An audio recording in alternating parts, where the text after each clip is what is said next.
మేము పాట పాడితే పోలీసులు వచ్చి మంచిగా ఇందురు అనా నమస్తేనా అని అందరు అంతకుముందా అంతకుముందు మన బస్సులో ఏ బస్సులో పోయినా మాకు లేచి సీట్లు ఇస్తురు ప్రజలు అట్లా గుర్తుపడుతురు.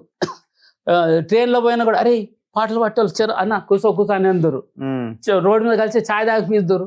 అట్లా ఉండే 83 వరకు ఎన్టీ రామారావు వచ్చిన తర్వాత మాట దొరై చెప్పినా కదా చెప్పండి ఇంటర్వ్యూలో చెప్పలేదు. అదే అంటే దొరై ఏం చేసినంటే ఆయన బుక్లో రాసింది చెప్తున్నాను. దొరెవరు?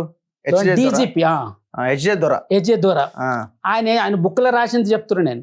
ఆయన ఏం చేసింట కరీంనగర్ లో మేము ప్రోగ్రామ్ ఇస్తున్నప్పుడు వచ్చి ఆయన శివులు ఇట్లా గోసి ఉంగడి వేసుకొని వచ్చి కూర్చుండంట రైతు లెక్కల కూర్చొని ప్రోగ్రామ్ ఇస్తుంటే మొత్తం ఇన్స్పైర్ అయిపోయిందంట.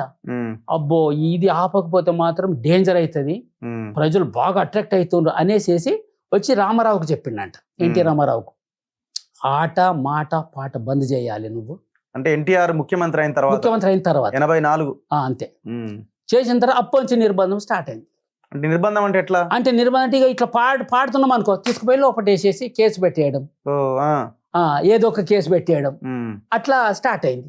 స్టార్ట్ అయిన తర్వాత ఏం చేద్దాం ఇక మరి ఫుల్ టైం వచ్చేసినాం, చలో లోపలికి వెళ్ళిపోదాం. లోపలికంటే అడవిలో కాదు, ఎక్కడో పార్టీ చెప్పింది ఎక్కడో పోయి ముందుగా ఏ రాష్ట్రంలో బతుకుపోయింది అని చెప్పింది.